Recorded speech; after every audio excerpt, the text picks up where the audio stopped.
혹시 여러분도 모르는 사이에 고대 로마 황제나 철학자들의 가르침대로 수년간 살아왔다고 한다면 어떠실까요? 그것도 전혀 의식하지 못한 차의 말이죠. 아니요, 토가를 입거나 갑자기 검투사 경기에 끌리는 것과는 거리가 멀어요. 바로 여러분의 사고방식에 대한 이야기입니다. 오늘은 먼지 쌓인 책 속에 등장하는 수염난 현자들에 대해 이야기하는 것이 아니라 바로 여러분에 대한 이야기를 나눌 겁니다. 여러분의 삶 속에 이미 스토아 철학이 자리 잡고 있음을 보여주는 전혀 예상치 못한 5가지 신호를 함께 살펴보겠습니다. 이 중 몇몇은 정말 깜짝 놀라게 할 거라고 장담해요. 감정 없고 차가운 조각상 같다는 스토아 철학자들에 대한 모든 고정관념을 깨뜨릴 테니까요. 내 안에 숨겨진 철학자를 발견할 준비가 되셨나요? 그럼 지금 바로 시작해 볼까요? 본격적인 신호들을 살펴보기 전에 한 가지 중요한 점을 짚고 넘어갈게요. 대부분의 사람들이 스토아 철학이라는 단어를 들으면 모든 감정을 억누르고 무표정한 얼굴로 세상 만사에 무관심한 사람을 떠올립니다. 하지만 이건 엄청난 오해예요. 진정한 스토아 철학은 감정이 없는 것이 아니라 감정을 현명하게 다루는 법을 의미합니다. 아무것도 느끼지 않는 것이 아니라 감정의 노예가 되지 않는 것에 가깝죠. 황제 마르쿠스 아우렐리우스, 극작가 세네카, 그리고 노예 출신 에픽테토스와 같은 고대 스토아 철학자들도 피와 살을 가진 인간이었습니다. 그들 역시 배신, 질병, 정치적 음모, 그리고 상실의 아픔을 겪었어요. 그들의 철학은 단순한 학문적 이론이 아니라 가혹한 세상에서 살아남고 번영하기 위한 실용적인 운영 체제였죠. 마음의 평화, 용기, 그리고 지혜를 얻기 위한 일련의 도구들이었던 셈입니다. 그리고 놀랍게도 우리는 이 도구들 중 상당수를 오늘날에도 직관적으로 사용하고 있습니다. 자, 첫 번째이자 어쩌면 가장 중요한 특징입니다. 여러분은 머릿속으로 일어나는 일들을 통제할 수 있는 것과 없는 것으로 나눕니다. 그리고 통제할 수 없는 일에는 에너지를 낭비하지 않으려 노력하죠. 교통체증에 갇힌 자신을 떠올려 보세요. 중요한 약속에 늦고 있습니다. 주변에서는 경적이 울리고 모두가 초조해합니다. 하지만 당신은 핸들을 치며 세상 모든 것을 저주하는 대신 한숨을 쉬고 좋아하는 팟캐스트를 켜거나 지각을 알리기 위해 전화합니다. 소리친다고 해서 교통체증이 풀리지 않을 거라는 걸 알고 있는 거죠. 이것이 바로 통제 이분법이 작동하는 방식입니다. 여러분은 교통 상황, 날씨, 세계 경제, 혹은 상사의 기분을 통제할 수 없습니다. 하지만 이런 일들에 대한 자신의 반응은 온전히 통제할 수 있죠. 생각, 말, 그리고 행동을 통제하는 것입니다. 이 단순한 생각은 흔들리는 신경에 붙이는 강력한 접착제와 같습니다. 모든 것이 통제 불능이라고 느껴질 때조차 이 생각은 삶에 대한 주도권을 되찾아 줍니다. 이것은 무관심이 아닙니다. 전략적인 에너지 배분이죠. 만약 여러분이 이렇게 행동한다면 축하드립니다.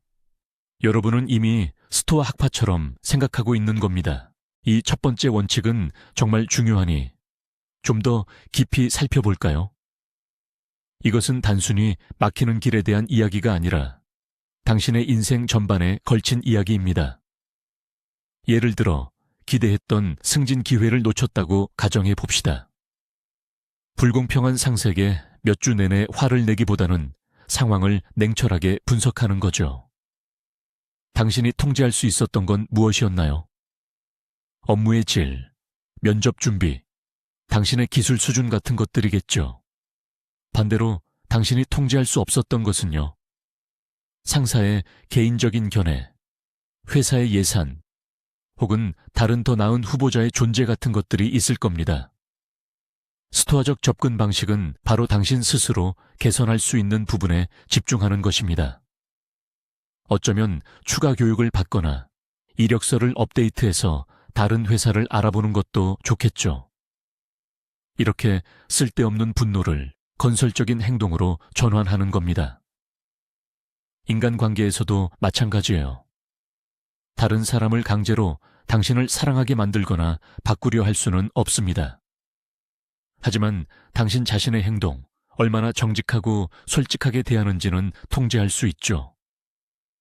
자신이 통제할 수 있는 영역에 집중하는 것은 결코 나약함의 표시가 아니라 엄청난 내면의 힘과 성숙함의 증거입니다. 이러한 특징에는 예상치 못한 면이 있습니다. 통제 이분법을 실천하는 사람들은 겉으로 보기에 더 효율적이고 운이 좋은 경우가 많습니다. 하지만 이것은 마법이 아닙니다. 그 비결은 바로 바꿀 수 없는 일에 시간과 정신적 에너지를 낭비하지 않는다는 점입니다. 하루에 100단위의 에너지가 있다고 가정해 봅시다. 보통 사람은 그중 50단위를 과거에 대한 후회, 미래에 대한 걱정, 그리고 주변 사람들에 대한 분노로 소모합니다. 그러면 실제 해야 할 일에는 겨우 50단위만 남게 되는 것이죠. 반면 스토아적 사고방식을 가진 사람은 이런 불필요한 감정들에 예를 들어 10단위 정도만 씁니다. 제때 이것은 내가 바꿀 수 있는 일이 아니다라고 스스로를 다잡기 때문입니다. 그 결과 일, 가족, 취미, 자기 개발을 위한 90단위의 에너지가 남습니다. 즉, 목표 달성을 위한 더 큰 자원을 갖게 되는 것입니다. 그러므로 만약 여러분이 통제할 수 없는 상황들을 쉽게 내려놓고 그 대신 자신의 행동에 집중하는 모습을 보인다면 알아두세요. 여러분은 2000년 전에 이미 발견된 생산성을 위한 가장 강력한 삶의 지혜 중 하나를 실천하고 있는 것입니다. 이것을 어떻게 의식적으로 실천할 수 있을까요? 아주 쉬운 연습 방법이 있습니다. 다음에 불안하거나 화가 나거나 걱정스러운 마음이 들 때마다 잠시 멈춰서 자신에게 단 한 가지 질문을 해보세요. 나를 괴롭히는 이 문제는 나의 완전한 통제 안에 있는가? 부분적인 통제 안에 있는가? 아니면 통제 불가능한 영역에 있는가? 예를 들어 시험 결과는 부분적인 통제 영역에 해당합니다. 여러분은 준비는 할 수 있지만 시험 문제나 감독관의 기분까지는 통제할 수 없죠. 다른 사람들의 내 대한 시선이나 평가는 통제 불가능한 영역입니다. 반면에 자신의 정직함과 친절함은 온전히 나의 통제 안에 있습니다. 만약 어떤 일이 내 통제 범위를 완전히 벗어난다면 그것을 있는 그대로 받아들이세요. 날씨처럼 말이죠. 비가 온다고 화내지 않잖아요. 그저 우산을 들고 나갈 뿐이죠. 부분적인 통제 영역에 있는 일이라면 당신이 할 수 있는 부분에만 집중하세요. 최선을 다하고 결과는 기꺼이 놓아주세요. 이 연습은 마치 명상처럼 시간이 지나면서 습관으로 자리 잡게 됩니다. 그리고 이 습관이야말로 마음의 평화를 위한 튼튼한 토대가 될 겁니다. 두 번째 의외의 특징으로 넘어가겠습니다. 여러분은 가끔 최악의 시나리오를 상상하곤 합니다. 이상하게 들리죠? 우리 모두는 항상 긍정적으로 생각하고 성공을 시각화하라고 배우잖아요. 그런데 여러분은 오히려 가끔 앉아서 생각합니다. 만약 해고당하면 어쩌지? 이 프로젝트가 실패하면 어떻게 될까? 내가 병에 걸리면 어떡하지? 겉으로 보기에는 이것이 비관주의나 심지어 자학처럼 보일 수도 있습니다. 하지만 스토아 철학자들은 이것을 프레메디테시오 마로룸, 즉 악의 예비 숙고라고 불렀습니다. 그리고 이것은 놀랍도록 강력한 도구입니다. 이 연습의 목표는 자신을 우울증에 빠뜨리는 것이 아닙니다. 오히려 잠재적인 재앙이 가진 가장 큰 힘, 즉 갑작스러움과 두려움이라는 힘을 미리 제거하는 것입니다. 최악의 시나리오를 침착하게 고민해보면 의외로 그것이 그리 두렵지 않다는 것을 깨닫게 됩니다. 자, 해고당했다고 칩시다. 그럼 어떻게 하시겠습니까? 새로운 직장을 찾을 수 있고, 여러분에게는 기술도 있고, 저축한 돈도 있고, 지지해줄 친구들도 있습니다. 여러분은 머릿속으로 플랜 B를 미리 세워두는 거죠. 그러면 두려움은 사라집니다. 그리고 여러분이 해낼 수 있다는 자신감으로 대체됩니다. 이른바 불행 예습이 어떤 방식으로 효과를 내는지 함께 살펴보겠습니다. 첫째, 이러한 연습은 삶에 예기치 못한 어려움에 더욱 단단하게 맞설 수 있도록 돕습니다. 실제로 좋지 않은 일이 닥쳤을 때 당신은 더 이상 큰 충격을 받지 않습니다. 이미 마음속으로 그 상황을 한번 겪어봤기 때문이죠. 당신의 정신은 이미 준비되어 있는 것입니다. 마치 패닉에 대한 예방접종을 한 것과 같습니다. 소중한 시간을 부정하고 분노하는 단계에 낭비하지 않고 곧바로 문제 해결에 집중할 수 있게 됩니다. 둘째, 그리고 어쩌면 더 중요한 점은 이 연습이 당신이 지금 가진 것에 대한 감사함을 놀랍도록 크게 키워준다는 것입니다. 만약 당신이 직장을 잃었다고 상상한 후 눈을 떴을 때 여전히 직장이 있다는 것을 깨닫는다면 당신은 그 직장을 훨씬 더 소중하게 여기게 될 겁니다. 심각한 질병을 겪는 것을 상상하고 나면 당신은 지금 누리고 있는 건강의 소중함을 새롭게 깨닫고 기쁨을 느낄 수 있습니다. 이러한 극명한 대비는 당신이 평소 당연하게 여기던 소박한 것들의 진정한 가치를 깨닫게 해줍니다. 결국 나쁜 일을 미리 상상하는 행위는 오히려 당신의 현실 삶을 훨씬 더 행복하고 의미 있게 만들어주는 셈입니다. 이것은 스토아 학파 철학자들이 수천 년 전에 이미 깨달았던 역설적인 진리입니다. 한 가지 오해를 바로잡고 싶습니다. 이 연습은 소위 끌어당김의 법칙이 말하는 부정적인 의미, 즉 나쁜 일을 생각하면 나쁜 일이 실제로 일어난다는 것과는 전혀 무관합니다. 여러분이 불행을 생각한다고 해서 실제로 불행을 끌어당기는 것이 아닙니다. 사고방식은 그렇게 단순하게 작동하지 않습니다. 생각만으로 지진을 일으키거나 해고를 유발할 수는 없습니다. 단지 있을 수 있는 외부 상황에 대비하여 여러분의 내면을 준비시키는 과정일 뿐입니다. 이것은 마치 소방관들이 훈련을 하는 것과 같은 일종의 정신훈련입니다. 그들은 실제로 불이 나기를 바라서가 아니라 만일의 사태에 대비하기 위해 화재를 모의 훈련합니다. 더 나아가 이는 항상 모든 상황에서 좋은 점만 보고 부정적인 생각은 억눌러야 한다는 독성 긍정주의에 대한 강력한 해독제가 될 수 있습니다. 때로는 발생할 수 있는 위험과 문제들을 냉철하게 직시하는 것이 가장 건강하고 건설적인 접근 방식입니다. 그러므로 가끔 스스로 최악의 시나리오를 머릿속으로 시뮬레이션하고 있는 자신을 발견하더라도 비관적이라고 자책하지 마십시오. 어쩌면 여러분의 직관은 고대 스토아 철학의 기법을 사용하여 여러분의 정신력을 단련하고 있는 것일지도 모릅니다. 이 기술을 어떻게 안전하고 효과적으로 적용할 수 있을까요? 이것을 항상 하거나 어두운 환상에 빠져 있을 필요는 없습니다. 일주일에 몇 분만 투자하면 충분합니다. 당신의 불안감 중 하나를 선택하세요. 예를 들어 대중 앞에서 말하는 것에 대한 두려움이요. 조용히 앉아서 가장 끔찍한 실패를 상세하게 상상해보세요. 무대에 올랐는데 모든 말을 잊어버렸다고 가정해봅시다. 관객들은 당신을 비웃고 야유가 쏟아져요. 상상 속에서 그 수치심과 굴욕감을 생생하게 느껴보세요. 그리고 스스로에게 질문해보세요. 그래서 다음 날에는 어떻게 될까요? 세상이 무너질까요? 아니요.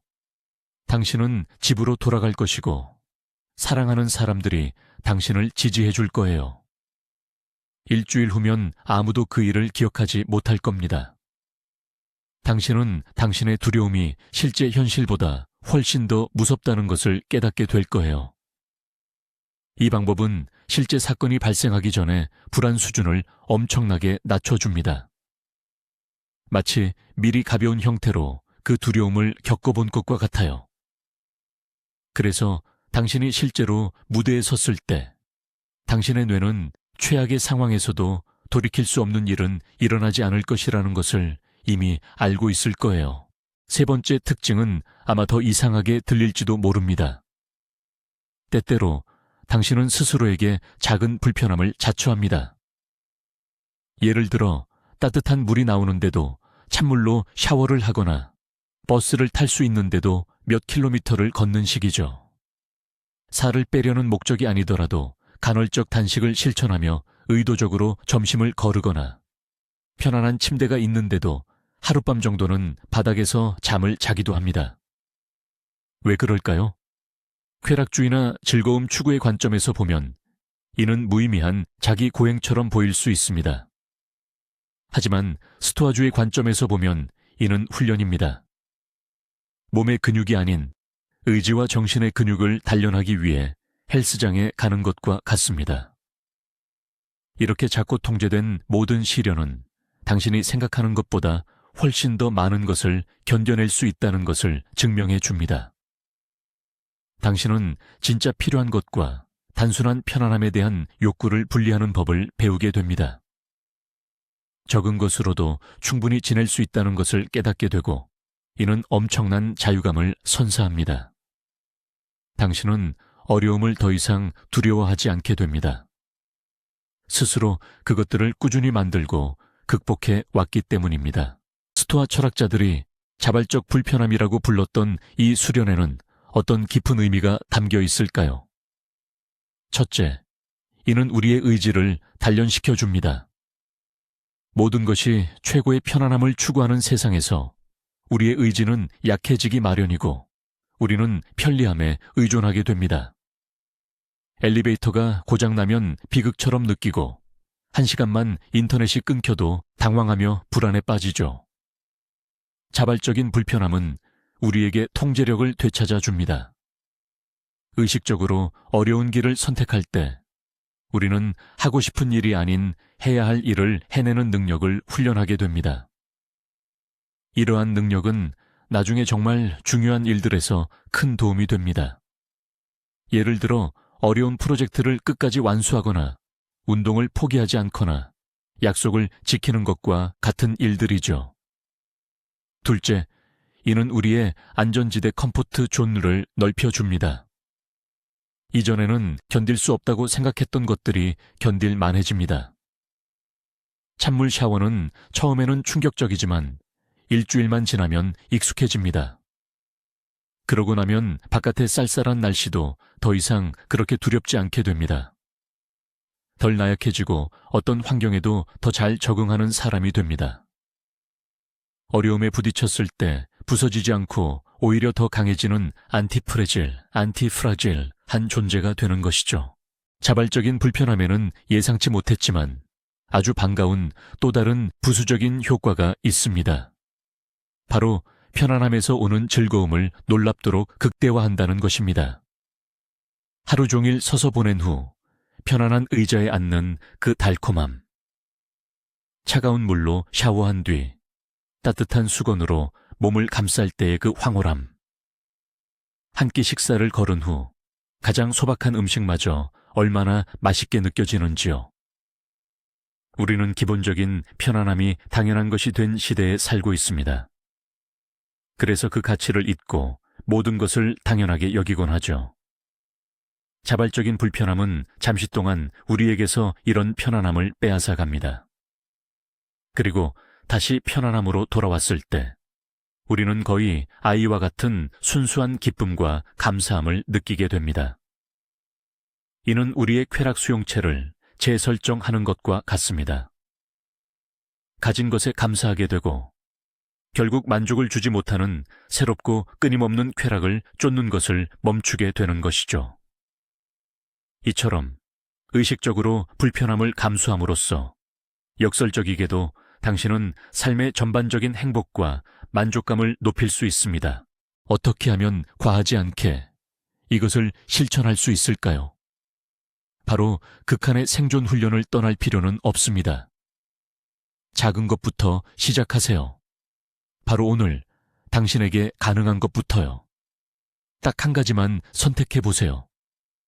예를 들어 이번 주에는 항상 엘리베이터 대신 계단을 이용하는 거죠. 아니면 하루 동안 설탕과 커피 없이 지내보는 것도 좋습니다. 혹은 저녁 내내 휴대폰을 다른 방에 두는 방법도 있죠. 중요한 것은 이것이 당신의 의식적인 선택이어야 하고 건강에 안전해야 한다는 겁니다. 자신의 감각과 감정을 주의 깊게 살펴보세요. 당신의 뇌는 분명 저항하고 투덜대고 모든 걸 포기하라고 설득하려 할 겁니다. 당신의 임무는 그 내면의 목소리를 그저 지켜보고 당신이 결정한 것을 꾸준히 실천하는 것입니다. 이 작은 내면의 싸움에서 이길 때마다 당신의 의지는 더욱 단단해질 겁니다. 그리고 당신의 진정한 편안함과 행복이 외부 환경보다는 당신의 내면 상태에 더 많이 달려 있다는 것을 점점 더 확신하게 될 겁니다. 이것이 바로 스토아 철학의 핵심 사상 중 하나입니다. 네 번째 특징입니다. 마치 동전의 양면처럼 두 가지 요소로 이루어져 있습니다. 첫 번째는 바로 이것입니다. 당신은 때때로 삶의 유한함에 대해 생각하지만 그것이 당신을 우울하게 만들기는커녕 오히려 강한 동기부여가 됩니다. 문득 나는 영원하지 않아.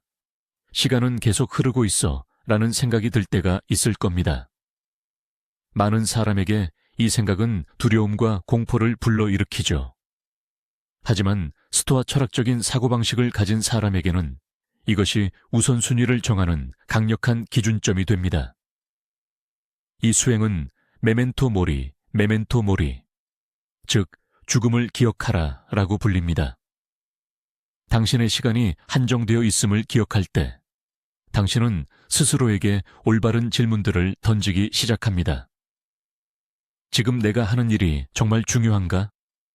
내가 휩쓸린 저 다툼이 나의 소중한 시간을 낭비할 가치가 있는가? 5시간째 보고 있는 저 드라마가 내 시간을 가장 잘 활용하는 방법인가? 삶의 유한함을 인식하는 것은 모든 불필요한 것들, 즉 껍데기에 불과한 것들을 걸러내 줍니다.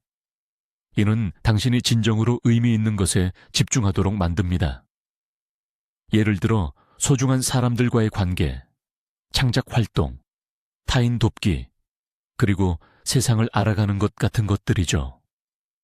만약 죽음에 대한 생각이 당신을 두렵게 만들기보다 오히려 행동하게 하고 더 충만한 삶을 살도록 이끈다면 이는 매우 스토아적인 특징이라고 할 수 있습니다. 이 메달에는 또 다른 면이 있습니다. 그것은 아모르 파티라고 불리며 자신의 운명을 사랑하는 것을 의미합니다. 이는 단순히 일어나는 일을 받아들이는 수준을 넘어 그것을 진심으로 승인하고 심지어 사랑하는 더욱 심화된 단계입니다. 아모르 파티는 예외 없이 모든 것을 받아들이는 것을 뜻합니다. 좋은 일이든 나쁜 일이든 성공이든 실패든 모든 것을 말이죠. 왜냐하면 이 모든 것이 당신의 독특한 삶의 일부이기 때문입니다. 스토아 학파는 우주가 이성적이며 우리가 비록 그 이유를 당장 알 수 없더라도 일어나는 모든 일에는 저마다의 이유와 목적이 있다고 믿었습니다. 아모르 파티는 현실과 싸우기를 거부하는 태도이자 만약만 아니었더라면 하는 후회의 생각에서 벗어나는 것을 의미합니다. 대신 여러분은 이렇게 말합니다. 네, 이런 일이 일어났군요. 그리고 괜찮습니다. 이것은 제 삶의 여정의 일부입니다. 여기서 무엇을 배울 수 있을까요? 해고되셨나요? 아모르 파티. 이는 당신이 진정으로 좋아하는 직업을 찾을 기회입니다. 파트너와 헤어지셨나요? 아모르 파티. 이는 자신을 더 잘 알아가고 관계에서 무엇을 원하는지 이해할 수 있는 기회입니다. 이는 비극을 기뻐해야 한다는 의미가 아닙니다. 그 대신 비극을 삶의 필수적인 부분으로 받아들이고 그 안에서 성장의 가능성을 보아야 한다는 의미입니다. 메멘토 모리와 아모르 파티는 어떤 관계일까요? 이 둘은 서로를 완벽하게 보완하며 마치 하나의 완성된 그림처럼 조화를 이룹니다. 메멘토 모리는 마치 당신의 나침반과 같습니다. 주어진 시간 안에서 무엇을 해야 할지, 에너지를 어디에 집중해야 할지 알려주며 당신이 올바른 방향으로 나아가도록 이끌어줍니다. 반면에 아모르 파티는 당신의 펜던트와 같습니다. 어떤 행동을 하든 그 과정에서 어떤 일이 일어나든 어떻게 반응해야 할지 알려주며 현실을 있는 그대로 받아들이고 사랑하도록 돕습니다. 당신이 배의 선장이라고 상상해 봅시다. 메멘토 모리는 이 항해가 영원하지 않음을 끊임없이 일깨워주며 자잘한 것들에 한눈 팔지 말고 오직 목표를 향해 나아가라고 독려합니다. 그리고 아모르 파티는 폭풍우가 몰아치든 잔잔한 순풍이 불든 이 모든 순간을 사랑하도록 가르칩니다. 이 모든 것이 바다의 일부이고 당신의 항해를 이루는 소중한 과정이기 때문입니다. 거친 폭풍이 없이는 배를 능숙하게 조종하는 법을 배우지 못할 것이고 잔잔한 파도가 없이는 순풍의 고마움을 온전히 느낄 수 없을 테니까요. 이 두 가지 원칙을 삶의 나침반과 펜던트로 삼는 사람은 진정으로 강력한 존재가 됩니다. 자신이 나아갈 길을 명확히 알기에 그 누구도 그를 흔들거나 회방 놓기 어렵습니다. 또한 어떤 시련의 폭풍이 닥쳐와도 있는 그대로 받아들이고 사랑하기 때문에 그를 꺾는 것은 불가능합니다. 지금 이 이야기가 너무 철학적이고 현실과 동떨어져 있다고 생각하실 수도 있습니다. 하지만 자신을 돌아보세요. 살면서 어떤 불행한 일이 닥쳤을 때 몇 년이 지나고 되돌아보니 오히려 그것이 전화위복이 되어 더 좋은 결과를 가져왔다고 깨달았던 순간이 있지 않던가요? 그때의 해고가 평생의 천직을 찾게 해주었을 수도 있습니다. 그 아픈 이별이 진정한 사랑을 위한 자리를 만들어 주었을 수도 있고요. 그 실패한 프로젝트가 어떤 책에서도 배울 수 없는 귀한 교훈을 안겨주었을지도 모릅니다. 만약 그런 경험이 있고 이 모든 과정을 기꺼이 신뢰하게 되었다면 당신은 이미 아모르 파티를 실천하고 있는 것입니다. 당신은 단순히 운명을 받아들이는 것을 넘어 운명과 적극적으로 협력하는 방법을 배우는 것입니다. 장애물을 더 이상 가로막는 벽이 아니라 한 단계 더 나아가기 위한 디딤돌로 보게 되는 것입니다.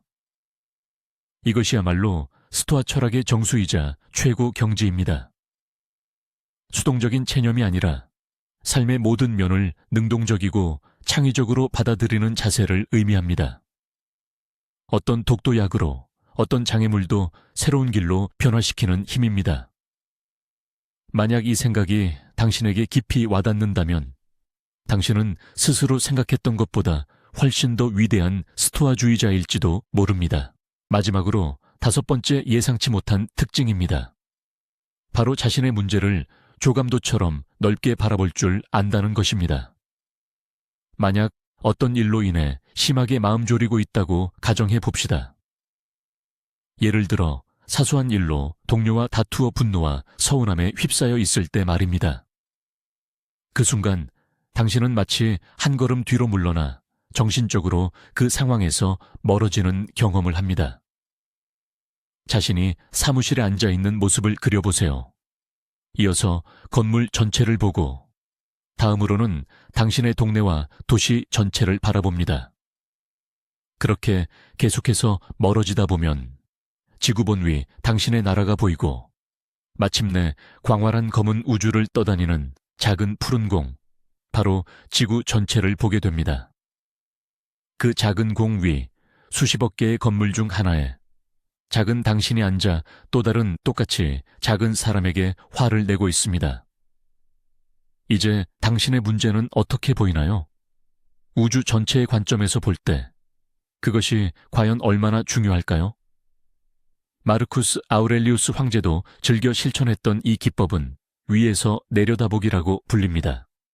이것은 당신의 감정을 깎아내리는 것이 아니라 그것들을 올바른 맥락에 놓이게 하는 역할을 합니다.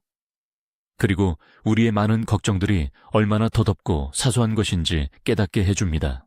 이러한 초월적인 시각은 우리에게 어떤 심리적 효과를 가져다 줄까요? 무엇보다도 그것은 우리의 에고를 잠재웁니다. 에고는 우리의 문제를 우주의 중심으로 여기는 우리 자신 안에 있는 부분입니다. 에고는 이건 불공평해. 이럴 리 없어. 내가 상처받았어. 라고 소리치죠. 이러한 초월적인 시각은 부드럽지만 단호하게 에고에게 그것의 진정한 크기를 상기시켜 줍니다. 세상이 우리를 중심으로 돌아가지 않는다는 것을 보여주는 것이죠. 이는 엄청난 해방감을 가져다 줍니다. 당신은 모든 것을 개인적으로 받아들이지 않게 됩니다. 스스로가 세상의 중심이라는 생각, 즉 분노와 원한의 연료가 고갈되면서 이러한 감정들은 자연스럽게 사그라듭니다. 그 대신 평온함이 찾아오고 심지어 자신의 경험에 대해 가벼운 유머와 여유를 갖게 됩니다. 자신의 관점만을 고집하는 대신 전체적인 그림을 보게 되는 것입니다. 동료 역시 자신만의 고민으로 힘들어하고 있을 수 있고 그의 날카로운 반응이 자신과는 직접적인 관계가 없었다는 것을 깨닫게 됩니다. 이러한 시각은 단순한 평온함을 넘어 타인에 대한 연민까지 불러일으킵니다. 결과적으로 자신과 타인 모두에게 더욱 현명하고 관대해지는 사람이 되는 거죠. 꼭 알아두세요. 조감적 시야는 문제에서 도망치거나 없는 척하는 방식이 아닙니다. 자신에게 내 문제는 별거 아니야. 생각하지 않을래 라고 말하는 것도 아니죠. 당신의 감정은 실제이고 소중합니다.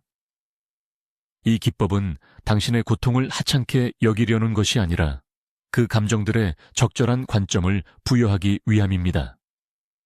마치 미술관에서 그림을 감상하는 것과 같습니다. 그림에 너무 가까이 다가가면 오직 붓자국 하나하나만 보일 뿐이죠. 전체 작품을 제대로 이해하려면 몇 걸음 뒤로 물러서야 합니다. 문제 상황도 마찬가지입니다. 문제 한가운데 있을 때는 상처, 두려움, 분노만 보입니다. 조감적 시야는 우리가 한 발짝 떨어져 안전한 거리를 확보하고 전체 그림, 즉 원인과 결과, 그리고 가능한 해결책까지 볼 수 있도록 돕습니다. 이는 감정적인 반응에서 벗어나 이성적으로 분석하는 데 기여하죠. 그러니 만약 스트레스 받는 순간에 무의식적으로 상황에서 한 발짝 떨어져 객관적으로 바라보려 했다면 당신은 스토아 철학의 가장 우아하고 세련된 지혜 중 하나를 활용하고 있는 것입니다. 이 기법을 어떻게 하면 의식적으로 수행할 수 있을까요? 매우 간단하며 특별한 시간을 필요로 하지 않습니다. 다음번에 시험 전 불안감, 논쟁 중의 분노, 비판에 대한 상처 등 감정에 휩싸인다고 느낄 때 30초 동안 멈추세요. 눈을 감고 마음속으로 위로의 여행을 시작해보세요. 자신이 방 안에 있다고 상상해보세요. 그 방을 위에서 내려다보세요. 그 다음엔 집, 거리, 도시를 바라보세요. 구름 위에서 인공위성의 높이에서 대륙과 행성을 보세요. 우주의 고요함과 웅장함을 느껴보세요. 그 지점에서 잠시 머무세요. 그리고 천천히 다시 몸으로, 자신의 방으로 돌아오세요. 눈을 뜨세요. 감정의 격앙이 가라앉았음을 느낄 것입니다. 문제는 사라지지 않았지만 더 이상 그렇게 거대하고 모든 것을 압도하는 것처럼 느껴지지 않을 거예요. 문제를 냉철하게 숙고할 수 있는 정신적 공간과 평온함이 생겼을 겁니다. 이것은 언제든 활용할 수 있는 강력한 명상법입니다. 만약 여러분이 이미 비슷한 것을 하고 있다면 스토아적 자제력을 향한 올바른 길에 있는 것입니다. 자, 그럼 정리해 볼까요? 당신은 다음과 같은 특징이 있다면 비밀스러운 스토아주의자일 수 있습니다. 첫째, 자신이 통제할 수 있는 것과 없는 것을 직관적으로 구분하고 통제 가능한 것에 집중합니다. 둘째, 가끔 최악의 상황을 상상하며 대비하고 이를 통해 현재를 더욱 소중히 여깁니다. 셋째, 때때로 자발적으로 약간의 불편함을 감수하며 의지를 단련합니다. 넷째, 삶의 유한함을 기억하며 의미 있는 삶을 살고 운명의 모든 우여곡절을 여정의 일부로 받아들입니다. 다섯째, 감정이 당신을 압도하지 않도록 문제들을 새의 눈처럼 객관적으로 바라볼 줄 압니다. 보시다시피 스토아주의는 감정을 억누르는 것이 아닙니다. 그것은 용기, 지혜, 그리고 자기 절제에 관한 것입니다. 삶의 모든 어려움에도 불구하고 좋은 삶을 살도록 돕는 실용적인 철학이죠. 그리고 가장 놀라운 점은 우리 중 많은 사람이 이미 그 씨앗을 마음속에 품고 있다는 것입니다. 이 영상을 끝까지 시청해 주셔서 감사합니다. 만약 이 영상이 마음에 드셨고 어딘가에서 자신을 발견하셨다면 새로운 에피소드를 놓치지 않도록 좋아요를 누르고 채널을 구독해 주세요. 이제 여러분께 질문입니다. 이 특징들 중 어떤 것을 자신에게서 발견하셨나요? 혹은 여러분만의 비밀스러운 스토아주의자의 6번째 특징이 있을까요? 댓글로 남겨주세요. 여러분의 이야기가 정말 궁금합니다.